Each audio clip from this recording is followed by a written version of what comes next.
Hello friends, I welcome all of you once again in Noble English classes. So today's our topic is have to. Yes, we use have to in present. Sometimes we also use has to. But in past we use had to. And in future we use will have to. So the use of have to is very important in day-to-day life. So I don't want you to miss this video and don't try to skip this video because this is going to be very important for your spoken English.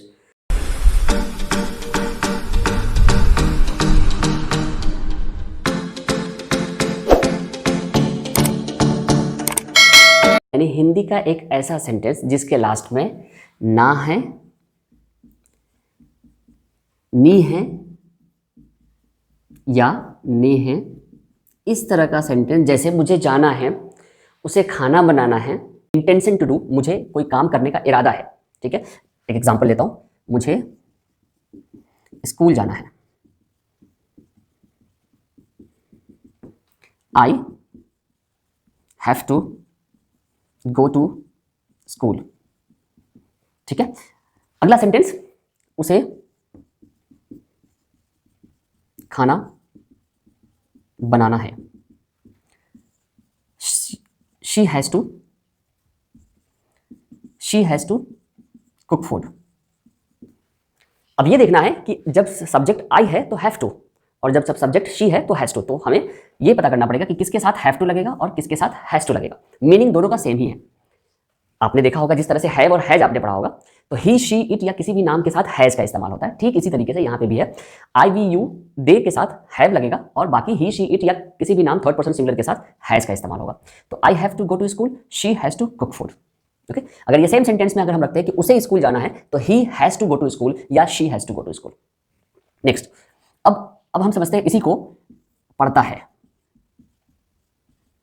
पढ़ता है यानी कि obligation है, उसको ये काम करना पड़ता है। ठीक है, जैसे मुझे स्कूल जाना पड़ता है, मुझे स्कूल जाना पड़ता है, तो I have to go to school. Hindi में तो चेंजेस समझ में आ रहा है कि मुझे स्कूल जाना है यानी अभी मुझे स्कूल जाना है, लेकिन इसमें अभी नहीं जाना है। हम बोल रहे हैं क्या, ये हमारी ड्यूटी है, ये हमारी ये ऑब्लिगेशन है कि ये काम हमें अक्सर करना पड़ता है, रोज करना पड़ता है या कभी कभी करना पड़ता है। उसे खाना बनाना है, अभी नहीं बनाना है, खाना बनाना उसे पड़ता है, तो उसे खाना बनाना पड़ता है। She has to cook food. ये हमारा इंटेंशन बताता है, intention to do something,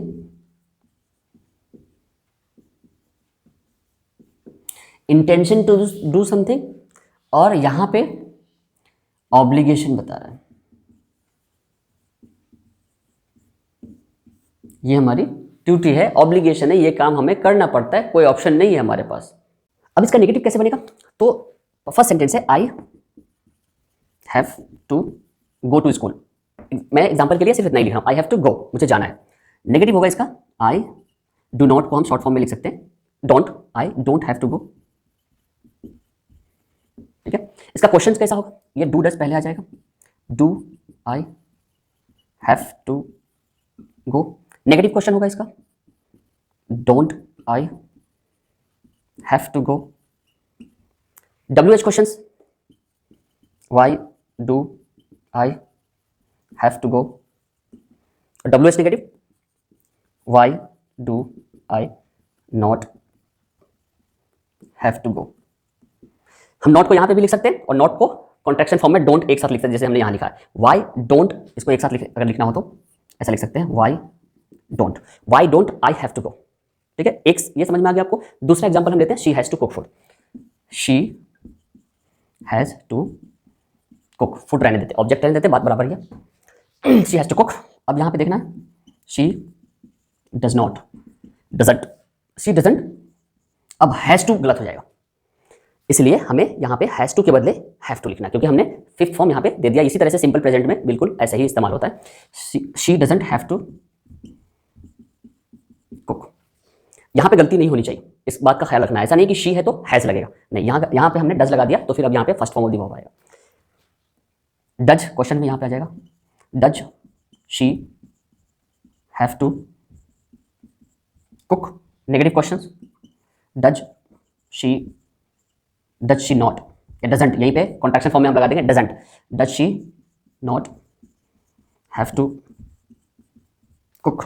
why does she have to cook, why does she not. यहां पे भी हम लिख सकते हैं डायरेक्ट, व्हाई डजंट शी, या नहीं तो why does she not have to cook. अगर आप में से किसी को अभी भी कंफ्यूजन है तो मैं इस कंफ्यूजन को दूर कर देता हूं कि कहां पे हैव लगेगा, कहां पे हैज लगेगा, कहां पे डज लगेगा और कहां पे डू लगेगा। इस डू, डज और हैव, हैज के कंफ्यूजन को मैं अभी क्लियर कर देता हूं, ठीक है।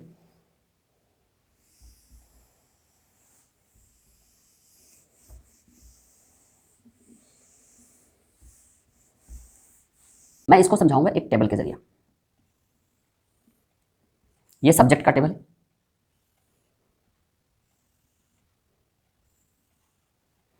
I, you first person, second person और थर्ड पर्सन।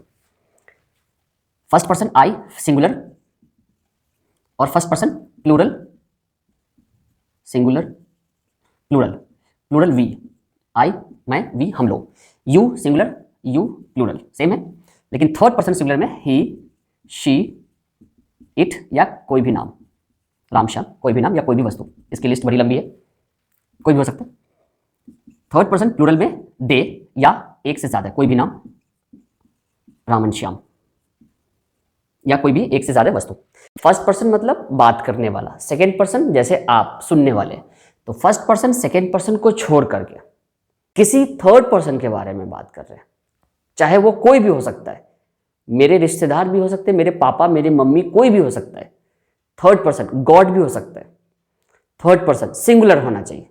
अगर थर्ड पर्सन सिंगुलर है, यानी कि ये टेबल थर्ड पर्सन सिंगुलर है, तो हैज का इस्तेमाल होगा।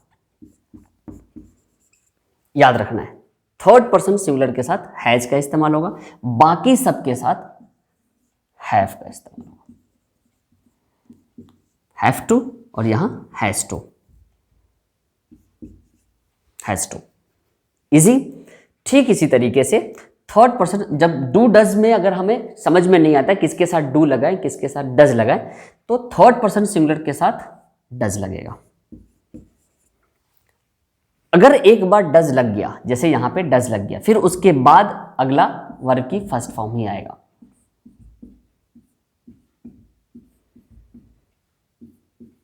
ठीक है, डज लगने के बाद हम फिर से हैज नहीं लगाएंगे। थर्ड पर्सन सिंगुलर के अलावा जो भी कुछ बचता है, फर्स्ट पर्सन, सेकेंड पर्सन और थर्ड पर्सन प्लूरल के साथ डू का इस्तेमाल होगा। यानी इन सब के साथ डू का, इसको छोड़ करके बाकी सब के साथ डू का इस्तेमाल होगा। आपने इसमें देखा। तो हैव टू, हैज टू के प्रेजेंट फॉर्म हमने देख लिए। आइए अब हम पास्ट और इसका फ्यूचर भी देखते हैं। तो जैसे कि प्रेजेंट में हमने बताया था, ना है, नी है, ने है, या पढ़ता है, पढ़ती है, पढ़ते हैं, इसमें हम हैव टू और हैज टू का इस्तेमाल करेंगे। अब इसका पास्ट देखिए, पास्ट में ना है की जगह अब हो जाएगा ना था, और पढ़ता है की जगह हो जाएगा पढ़ता था, यानी था, थे, थी लग जाएगा हिंदी में। कभी कभी रहेगा पड़ा, जैसे मुझे जाना पड़ा, उसे खाना बनाना पड़ा। ठीक है, तो इसमें हैड टू का इस्तेमाल करेंगे। तो मुझे जाना है, आई हैव टू गो, और मुझे जाना था यानी I had to go. Very easy. उसे जाना है, उसे जाना था, ही हैज टू गो, यहाँ पे ही हैड टू गो, इसलिए क्योंकि यहाँ पे हैव, हैज दो ऑप्शन है, तो थर्ड पर्सन सिंगुलर के साथ यहाँ पे हैज लगता है। लेकिन हैड टू में ऐसा कुछ भी नहीं है, सब्जेक्ट चाहे कुछ भी हो, फर्स्ट पर्सन हो, सेकेंड पर्सन हो या थर्ड पर्सन हो, सबके साथ हैड टू ही लगेगा। Next future. जैसे फ्यूचर में कोई भी सेंटेंस गा, गे, गी से बनता है। हिंदी में, हिंदी का कोई ऐसा सेंटेंस जिसके लास्ट में गा, गे, गी अगर है, जैसे इस केस में जाना है, जाना था, अब ये हो जाएगा जाना होगा। नी होगी, ने होंगे। पढ़ेगा, पढ़ेगी, पढ़ेंगे। ठीक है। अब ये सेंटेंस इसमें लगेगा will have to, will have to, इसमें हैज नहीं लगाएंगे। मुझे जाना होगा हिंदी, इसकी इंग्लिश होगी I will have to go. उसे जाना होगा he will have to go. अब देखते हैं इसका नेगेटिव कैसा होगा। तो नेगेटिव जिस तरह से यहां पे आई हैव टू गो का नेगेटिव था I don't have to go, इसका नेगेटिव होगा आई, क्योंकि ये सेकेंड फॉर्म है तो याद रखिएगा आई डिड लगेगा यहां पे, यानी डू का second form did. I did not तो डिडंट या डिडंट भी पढ़ सकते हैं इसको। I didn't have to go. अब यहां पे हैड टू लिखेंगे तो गलत हो जाएगा, इसका ध्यान रखना है। हैड टू नहीं आएगा क्योंकि सेकेंड फॉर्म हमने पहले ही यूज कर लिया हेल्पिंग वर्ब में। आई सिंपल पास्ट अगर आपने पढ़ा है तो इस चीज को अच्छे से समझ रहे होगे आप। I didn't have to go. Future में होगा इसका आई विल नॉट, इसको कॉन्ट्रैक्शन फॉर्म में हम बोलेंगे I won't. I will not, I won't have to go. I won't have to go. Next sentence है ही हैज टू गो, तो यहां पे आएगा he doesn't have to go. यहां पे डू डज में से कोई एक लगता है, जैसा कि मैंने आपको समझाया यहां पे सबके साथ डिड लगेगा, चाहे सब्जेक्ट कुछ भी हो। ही हैड टू गो की जगह अब आ जाएगा डिड। डिड नॉट अगर अलग अलग लिखेंगे तो डिड और नॉट कॉन्ट्रैक्शन में लिखेंगे तो इस तरह से आएगा didn't. He did not have to go. ठीक है। फ्यूचर में he will have to go, तो he will not have to go. Positive negative देख लिया। क्वेश्चन इसका होगा did I have to go, negative question होगा did I not have to go, WH question why did I have to go, why did I not have to go. इसका question होगा will I have to go, will I not have to go, why will I have to go, why will I not have to go. आइए कुछ और sentence देखते हैं। मुझे कल उससे मिलना है, I have to meet him tomorrow. उसे परमिशन लेनी पड़ती है, she has to take permission. हमें आज ही निकलना है, we have to leave today. यहाँ पे हम मस्ट का भी इस्तेमाल कर सकते हैं, वी मस्ट लिव टुडे। तो इसीलिए मस्ट की जगह कभी कभी हम हैव टू का इस्तेमाल कर सकते हैं। उसे यह काम 1 हफ्ते के अंदर समाप्त करना है। अगर इसको हम ही लगा देंगे इसमें, यानी उसे यह काम 1 हफ्ते के अंदर ही ख़त्म करना है, तो he must finish this work within 1 week, या he has to finish this work within 1 week. Next, मुझे कल फिर डॉक्टर के यहाँ जाना है, I have to go to doctor again tomorrow. यहाँ पे हम गॉट का भी इस्तेमाल करते हैं, I have got to go to the doctor again tomorrow. I don't have to meet him now, मुझे उससे अब नहीं मिलना है, यानी कोई ज़रूरत नहीं है, तो नीड की जगह भी हम इसको इस्तेमाल कर सकते हैं। पास्ट में मुझे पढ़ना था, या मुझे पढ़ना पड़ा, या मुझे पढ़ना पड़ता था, इन सब के लिए होगा आई हैड टू स्टडी। जी, आई हैड टू स्टडी। मुझे वहाँ 8 बजे तक पहुँचना था, I had to reach there by 8 o'clock। तो आइए अब फ्यूचर में देखते हैं। मुझे कल जल्दी उठना होगा, एक्सरसाइज करना है तो मुझे कल जल्दी उठना होगा, या मुझे कल जल्दी उठना पड़ेगा, कल सुबह जल्दी उठना पड़ेगा। इन दोनों का सेंटेंस का आंसर होगा I will have to get up early in the morning. मुझे सोचना पड़ेगा, I will have to think. तुम्हें समय पर आना पड़ेगा, you will have to come on time. तुम्हें इन नियमों का पालन करना पड़ेगा। You will have to follow this rules. तो आज के लिए इतना ही दोस्तों, मिलते हैं किसी नेक्स्ट इंपॉर्टेंट वीडियो में। अगर आज की वीडियो अच्छी लगी तो लाइक और शेयर करना मत भूलिएगा, और आप में से कोई अगर चैनल पर पहली बार आया है तो प्लीज़ सब्सक्राइब करिएगा। तो इजाज़त दीजिए, तब तक के लिए गुड बाय, टेक केयर।